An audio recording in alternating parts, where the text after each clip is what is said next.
Okay. It's not that you're going to stop letting your light shine just because the person that you're with is not a Christian. You can draw that individual because of your light that's shining. You know how many times and many people I talk with, well, that has happened. That has happened. So a lot of Christians, sad to say, miss opportunities to find a good person, the person that is for their lives, because they got themselves in this box and they use scriptures like, don't be unequally yoked with unbelievers. But you'll take a scripture, right, to use it for this specific area, right, and say it's not good. Well, and I'm not going to dwell on this long, but the same Bible that says don't be unequally yoked is the same Bible that says if that man marry an unbeliever, don't put her away. If he want her, good, and she want him, wonderful. Then go ahead and get married. 1 Corinthians, if you wondering where I'm coming from. Chapter 7. Right. Yeah. We do that to ourselves. We put ourselves in that box thinking that, but it's a lot of hurt that has happened. That's why the divorce rate is extremely high, just right there in the church, among the Christian community. The divorce rate is extremely high. People are frustrated, people are bored, and so that's why a whole lot of cheating happens. Because they connected with someone because they were saved or confessed to be a Christian, right? But that wasn't the person that you needed for your life. Right. You know what I'm saying? You did it because they say they were in the church or they were a Christian. So now what happens, now a few years down the road, you're not fulfilled, you're empty, it's dull, it's boring, so now the temptation is real. That's pulling you someplace else, because someone else is touching those areas in your life that you wish and hope that the person you're with can touch and meet. Right. But because you had yourself in this box and you connected with someone just because they said they're a Christian, on the back end it hurts. Right. And so that's why I did this, because take yourself out that box. Thank you. Well, I kind of knew what it meant, but I want to know what you was thinking. Can I ask you another question, please? You can. Okay, so my other question is that I was always brought up that you can't get married a second time or a third time. I've been married twice already, and I know I wasn't supposed to get married again. My father, who was my bishop, he said, well, I think I see a way out, and he showed me the scripture and everything. My question to you is, what do you think? Do you think I'm able to get remarried again, or I'm not? I don't think nothing. I know it. Okay. I don't think about it. I don't know why folks would take certain things, certain areas of people's lives, and try to really focus in on that and give you some real strong, hard laws against it. And if not, then you doomed from heaven for the rest of you'll never go to heaven.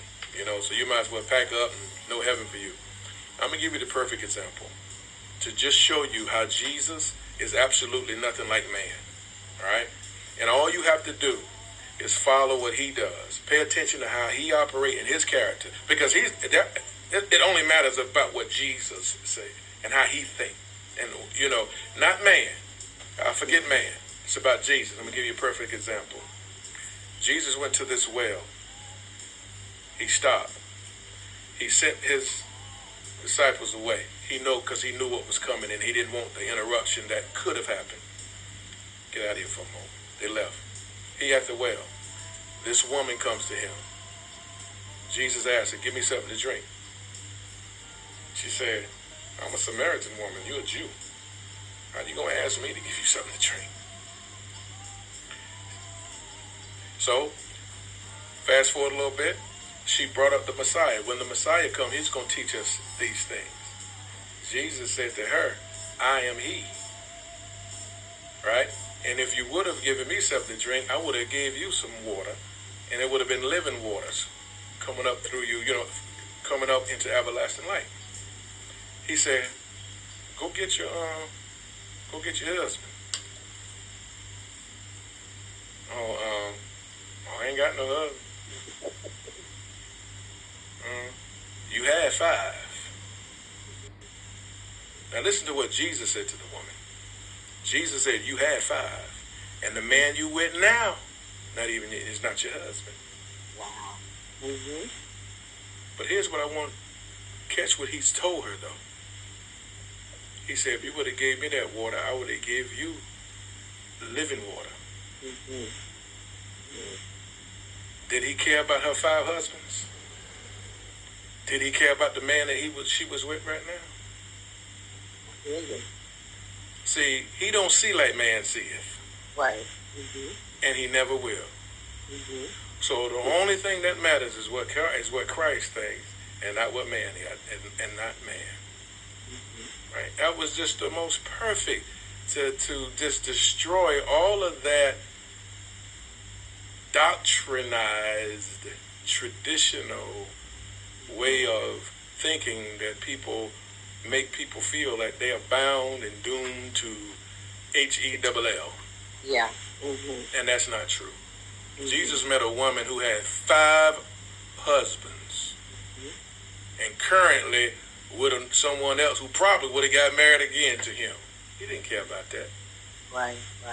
But however, watch this though. Before Jesus left, that woman was saved. And she went back to the city and said, come see a man that told me everything I ever did. Right.